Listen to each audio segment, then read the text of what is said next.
ওম শান্তি ৩ ডিচেম্বৰ ২০২৪ সাকাৰ মহাবাক্যৰ সম্পূৰ্ণ সাৰ কথা। মৰমৰ সন্তানসকল, স্মৃতিৰ যাত্ৰাত এলেহুৱা নহবা। স্মৃতিৰ দ্বাৰাহে আত্মা পাৱন হ'ব। পিতা সকলো আত্মাৰ সেৱা কৰি আত্মাসকলক শুদ্ধ কৰি তুলিবলৈ আহিছে।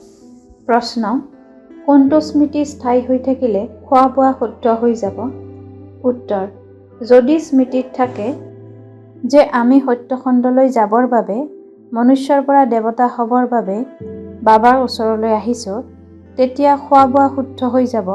কিয়নো দেৱতাসকলে কেতিয়াও অশুদ্ধ আহাৰ গ্ৰহণ নকৰে। যিহেতু আমি সত্যখণ্ড পাৱন সৃষ্টিৰ মালিক হ'বলৈ সত্য পিতাৰ ওচৰলৈ আহিছোঁ, সেয়েহে পতিত অশুদ্ধ হ'ব নোৱাৰোঁ।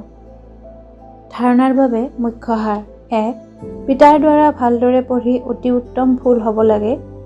এই জংগলক কাঁইটৰ পৰা ফুলৰ বাগিচা কৰি তোলোতা পিতাক পুৰাদমে সহায় কৰিব লাগে। ২. কৰ্মাতীত অৱস্থা প্ৰাপ্ত কৰিবলৈ বা স্বৰ্গত উচ্চ পদৰ অধিকাৰ প্ৰাপ্ত কৰিবলৈ স্মৃতিৰ যাত্ৰাত তৎপৰ হৈ থাকিব লাগে। অমনোযোগী হ'ব নালাগে।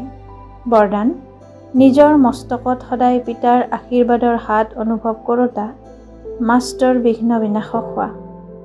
গণেশক বিঘ্ন বিনাশক বুলি কোৱা হয়। বিঘ্ন বিনাশক তেওঁৱেই হয় যাৰ সৰ্বশক্তি আছে। সৰ্বশক্তিক সময় অনুসৰি কাৰ্যত ব্যৱহাৰ কৰা, তেতিয়া বিঘ্ন টিকি থাকিব নোৱাৰে। যিমান ৰূপতে মায়া নাহক কিয়, তোমালোক জ্ঞান সম্পন্ন হোৱা। জ্ঞান সম্পন্ন আত্মা কেতিয়াও মায়াৰ হাতত পৰাজিত হ'ব নোৱাৰে। যিহেতু মস্তকত বাপ দাদাৰ আশীৰ্বাদৰ হাত আছে, গতিকে বিজয়ৰ তিলক লাগি আছে। পৰমাত্ম হাত আৰু সান্নিধ্যই বিঘ্ন বিনাশক কৰি দিয়ে। শ্লোগান: নিজৰ মাজত গুণ ধাৰণ কৰি আনক গুণদান কৰোতাজনেই গুণমূৰ্ত। সদায় সন্তুষ্ট হৈ থাকি সকলোকে সন্তুষ্ট কৰি সন্তুষ্টমনী হ'বলৈ আজিৰ অব্যক্ত সংকেত।